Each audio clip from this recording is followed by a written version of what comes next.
Hello बच्चों, कैसे हैं आप। आशा करती हूँ आप सभी बहुत अच्छे होंगे। तो बच्चों, आज आपकी हिंदी व्याकरण की क्लास 8 का चैप्टर नंबर 22 शुरू करते हैं। आपके चैप्टर का नाम है बच्चों अनुच्छेद लेखन। चलिए तो बच्चों पाठ को शुरू करते हैं।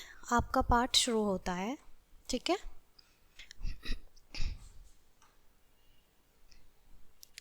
अनुच्छेद निबंध का एक छोटा रूप होता है। बच्चों, हमने पहले जो पढ़ा वो पढ़ा था हमने निबंध लेखन, ठीक है। अब हम पढ़ रहे हैं अनुच्छेद लेखन। तो जो अनुच्छेद लेखन है वो निबंध का एक छोटा सा रूप होता है। यानी जैसे निबंध बहुत बड़ा होता है, हम निबंध के बारे में लिखते हैं, वैसे अनुच्छेद उसका छोटा रूप होता है, ठीक है। अनुच्छेद लेखन का अर्थ होता है किसी विषय से संबंधित विचारों या भावों को सीमित सीमित अर्थात कम शब्दों में प्रकट करना। उसको बड़ा करके नहीं, मतलब बड़ी बात को छोटे शब्दों में हम कह जाना, तो वो क्या होता है, अनुच्छेद लेखन होता है। तो अनुच्छेद लिखते समय हम कुछ निम्नलिखित बातों का ध्यान रखेंगे। जैसे समर्पण विषय को एक ही अनुच्छेद में लिखना चाहिए। जो समर्पण है विषय का वो एक ही अनुच्छेद में लिखना चाहिए। विषय का अनावश्यक विस्तार नहीं करना चाहिए। छोटे छोटे वाक्यों का ही प्रयोग करना चाहिए। भाषा सरल व सुबोध होनी चाहिए। यदि अनुच्छेद लेखन के लिए संकेत बिंदु दिए गए हों तो पहले उन बिंदुओं को समझना चाहिए। विषय से संबंधित सभी सभी बिंदुओं को संक्षेप में समाहित करना चाहिए। बच्चों, आप देखेंगे कि यहाँ उदाहरण के लिए कुछ अनुच्छेद दिए जा रहे हैं, इन्हें हम ध्यानपूर्वक देखेंगे। संतुलित पौष्टिक खाओ, तन मन जगाओ, ठीक है। जो संतुलित पौष्टिक खाना होता है उसे खाओ और तन मन को जगाओ। तो सबसे पहला हमारा अनुच्छेद है। चलिए शुरू करेंगे। किसी ने ठीक ही कहा है, स्वस्थ शरीर में स्वस्थ मस्तिष्क का निवास होता है। अगर हमारा शरीर स्वस्थ है तो उसमें हमारा जो मस्तिष्क है वो भी स्वस्थ ही होता है। यदि हम संतुलित भोजन करें तो हमारा शरीर व मस्तिष्क दोनों ही स्वस्थ रहेंगे। हमें केवल स्वाद के लिए नहीं अपितु शरीर की आवश्यकता के अनुकूल भोजन करना चाहिए। संतुलित व पौष्टिक आहार लेने से ही शरीर स्वस्थ व बलवान बनता है तथा बुद्धि का विकास होता है। बीमारियों से लड़ने की क्षमता भी उसी व्यक्ति में अधिक होती है जो दूध, दही, फल, हरी सब्जियों का सेवन करता है। चिप्स, बर्गर, पिज्ज़ा आदि खाने से शरीर मोटा व अस्वस्थ हो जाता है। इसलिए स्वस्थ भोजन करो और अपने तन मन दोनों को स्वस्थ रखो। यही उक्ति ठीक रहेगी कि पहला सुख निरोगी काया। चलिए दूसरा हमारा बच्चों दूसरा हमारा अनुच्छेद है वो है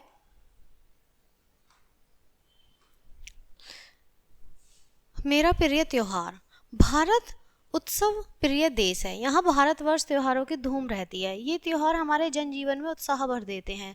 सबका कोई ना कोई प्रिय त्योहार होता है। मेरा प्रिय त्योहार होली है। होली फागुन मास की पूर्णिमा के दिन मनाई जाती है। इस त्योहार में एक कथा जुड़ी हुई है जो इस प्रकार है। अब यहाँ से बच्चों इस अनुच्छेद में हम कथा भी ऐड कर रहे हैं। तो कैसे, हिरण्यकश्यप एक नास्तिक असुर राजा था, जबकि उसका पुत्र प्रहलाद हमें ईश्वर की उपासना करता रहता था। उससे नाराज होकर हिरण्यकश्यप ने कई बार अपने पुत्र को मरवाने का प्रयत्न किया, लेकिन भगवान की कृपा से प्रहलाद हमेशा बच जाता।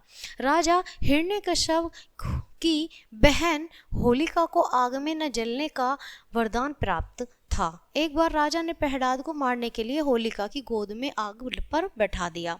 ईश्वर की कृपा से होलिका जल गई, जबकि प्रहलाद बच गया। इसी कारण एक दिन पहले होलिका दहन किया जाता है। अगले दिन सभी लोग रंग गुलाल खेलने जाते हैं।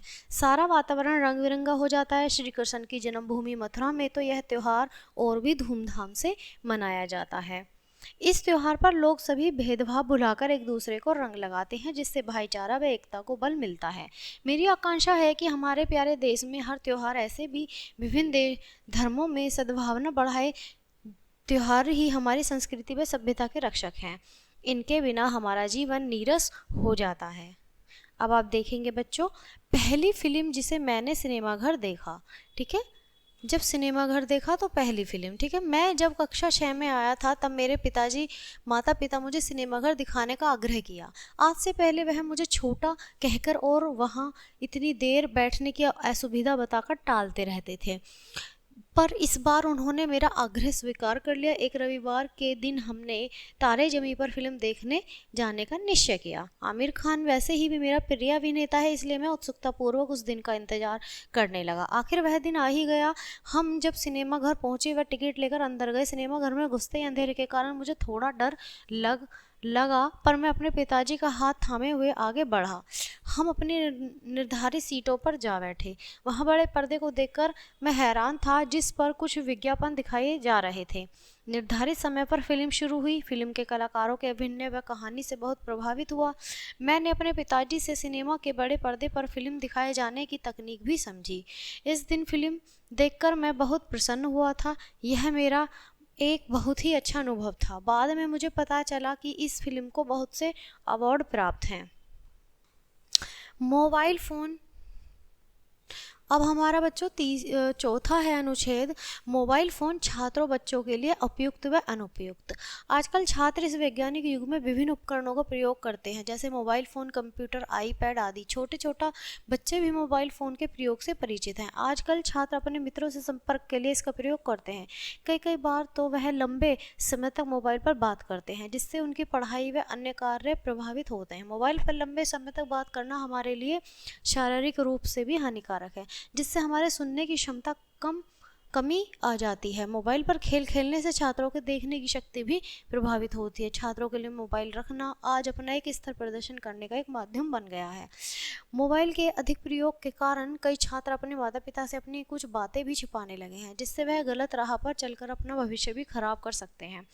छात्रों के बीच मोबाइल का प्रयोग ग्लोबल वार्मिंग की तरह फैलता जा रहा है, जो इसी तरह नुकसानदायक भी है। इस समस्या का समाधान बच्चों के माता पिता के पास ही है। यदि वह अपने बच्चों को कोई ऐसी सुविधा देते हैं, तो उन्हें भी तय करना है कि इनकी सीमा क्या होगी, ताकि वह उनके लिए नुकसान का कारण न बन सके। मोबाइल फ़ोन की सुविधा देकर माँ बाप आर्थिक संकट से जूझने लगे हैं। फ़ोन एक बुनियादी सुविधा जरूर है, पर इसका सदुपयोग और दुरुपयोग दोनों मनुष्य के हाथ में है। मेरे अनुसार यह एक वरदान है, जिसका सदुपयोग होना चाहिए। एक रात जब मैं घर में अकेली थी। पांचवा अनुच्छेद है बच्चों कि एक रात जब मैं घर में अकेली थी। एक रात मेरे माता पिता और छोटे भाई बहन कहीं बाहर जाना पड़ा। मैं उस रात घर पर अकेली थी। जब मेरे माता पिता चले गए तो मैं पहले कंप्यूटर पर खेलने बैठी, फिर टीवी देखा। उस रात बाहर आंधी चल रही थी व बारिश हो रही थी। तेज हवाएं चल रही थी, जिन्हें मैं अपनी खिड़की से देख रही थी। साथ ही कुछ दूर कुत्तों के भौंकने की आवाज़ें सुनाई दे रही थी। मुझे भूख भी लग रही थी। मैंने कुछ चटपटा खाने की सोची। खाने के बाद मैं कुछ पढ़ने बैठी। मुझे घर में किसी के ना होते हुए भी बातों की आवाज़ें सुनाई दे रही थी।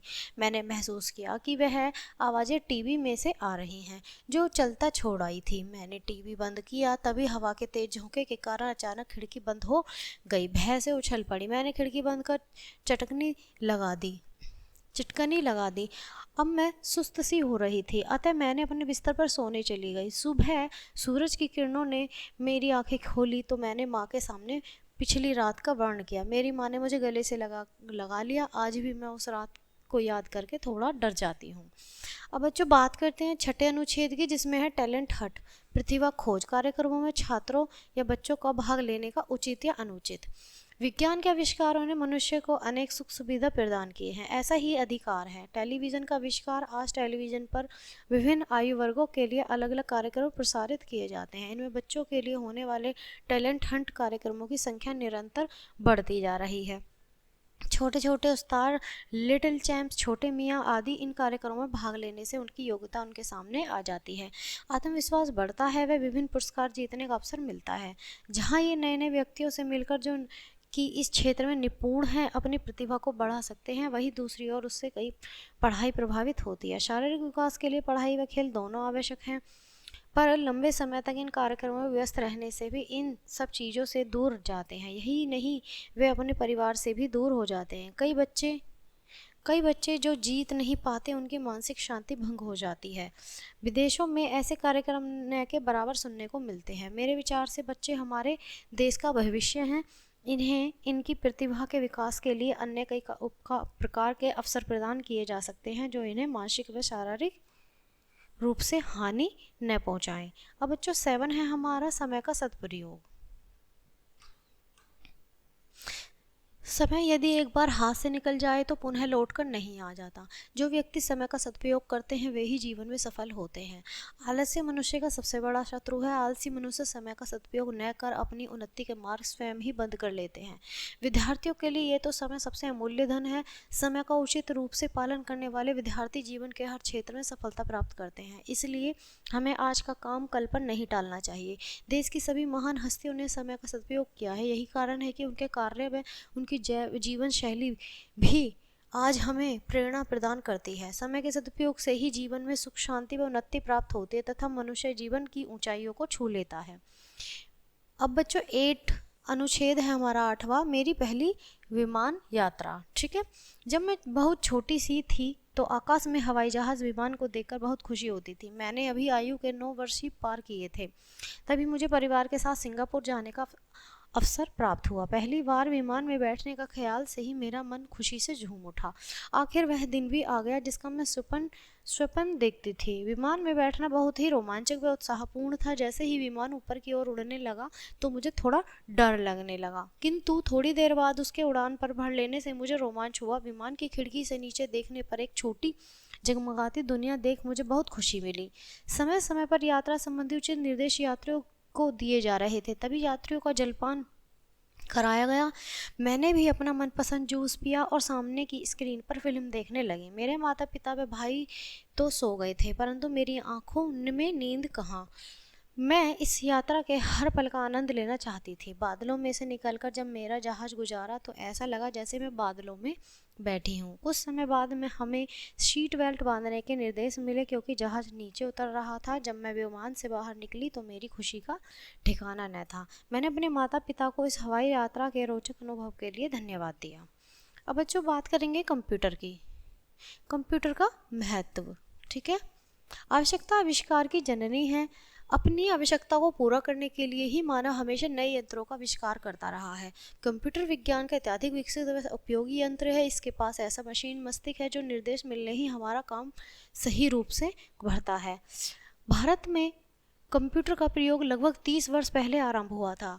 तब ये कंप्यूटर उद्योग लगातार आगे बढ़ रहा है। आज ऐसा कोई क्षेत्र नहीं है जहां कंप्यूटर न पहुंचा हो। शिक्षा, संचार, सदुपयोग, उद्योग, परिवहन आदि सभी क्षेत्रों में कंप्यूटर के प्रयोग ने कार्य और आसान बना दिया है। समय की बचत के साथ साथ कार्य में होने वाली गलतियों में भी कमी आई है। कंप्यूटर इतना कलात्मक, साफ सुथरा व विविधता लिए हुए है कि बाकी मशीनें अब बेकार लगने लगी हैं। इंटरनेट के द्वारा हम ईमेल प्राप्त कर सकते हैं, बैंक से लेन देन करना, अपने खाते के बारे में जानना व कोई भी वस्तु बाजार से खरीदना उसके द्वारा सहज हो गया है। आज हम कंप्यूटर पर इतने निर्भर हो गए हैं कि कंप्यूटर के बिना जीवन जीना कठिन सा लगता है।